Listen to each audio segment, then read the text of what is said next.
Hello everyone. छोटे छोटे त्योहारों में जो खान पान और व्यंजन बनाने की जो परंपराएं हैं, जो बहुत पहले से चली आ रही हैं, हमारे पूर्वजों ने निर्धारित कर रखी हुई है, हमारे मम्मी पापा ने हमें सिखाया हुआ है, हमारे दादियों ने हमें सिखाया हुआ है, उन सबको फॉलो करते रहिए। छोटे छोटे त्यौहार सेलिब्रेट करिए, उसमें अलग अलग तरीके के पकवान वगैरह बनाकर घर में सबको अपनी यथास्थिति के अनुसार में परंपरागत, यदि आपको लगते हैं कि वह इस तरीके के ज़्यादा तेल वाले हैं तो आप उसको कन्वर्ट करके मॉडिफाई करके अपने हिसाब से व्यंजन बनाइए, लेकिन ज़रूर बनाइए और घर के सभी लोगों को खुशी खुशी खिलाइए। तो इस तरीके से तनाव की स्थितियां कम होती है और माहौल बहुत ही अच्छा हो जाता है। ये सामाजिक परिवेश तनाव से भरपूर है और इस तनाव को ख़त्म करने में खान पान का एक बहुत बड़ा मनोवैज्ञानिक रोल होता है। जैसे कहते हैं कि खाने से ही हम किसी के दिलों पर प्रवेश कर सकते हैं, पेट से होकर ही दिल का रास्ता होता है, ये सब कहा जाता है। ये बहुत ही सही कहा गया है और इसको फॉलो करना ज़रूरी है। और छोटी छोटी चीज़ें हैं, जैसे आप ज़रा सा एक चाय बनाकर पी लेते हैं, तनाव आपको कम लगने लगता है। उसी तरीके से चॉकलेट्स वगैरह भी वो साइंटिफिकली प्रूफ हो चुकी हैं कि वो तनाव को भी कम करती हैं। कॉफ़ी भी तनाव को कम करता है। लेकिन हम ये जो हमारी पुरानी परंपराएं उसे न छोड़ें। अचार बनाएं, त्योहारों के सीज़न के टाइम में अचार वगैरह बनाते रहें, घर में पापड़ वगैरह बनाते रहें। इस तरीके की छोटी छोटी गतिविधियां करने से हाउस होल्ड फूड सिक्योरिटी भी होती है, जो कि बिल्कुल ख़त्म होती जा रही थी।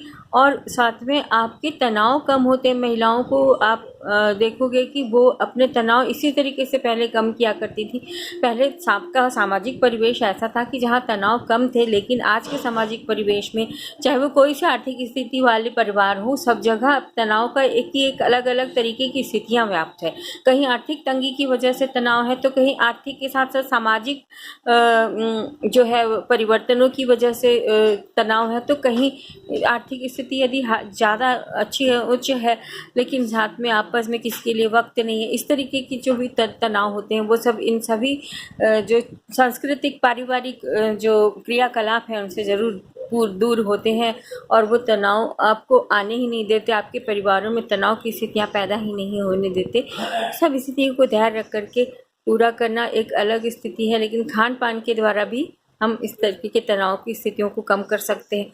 जब कभी किसी को इसके विपरीत यदि आप देखते हो कि कभी किसी को तनाव आ रहा है, तो वो ज़्यादा खाना शुरू कर देता है, चॉकलेट वगैरह खाना शुरू कर देता है, मिठाई ज़्यादा खाना शुरू कर देता है और मोटा होने लगता है। तो ये भी एक मनोवैज्ञानिक स्थिति है और वो जो है वो किसी तरीके से आप पूरा कर सकते हैं। तनाव में एक कोपिंग की स्थितियाँ होती है जिसमें हम तनाव को दूर करते हैं। जब आप तनाव किसी दूसरी क्रियाकलापों के द्वारा दूर कर देंगे तो आपको खान पान में इंटरेस्ट नहीं आएगा।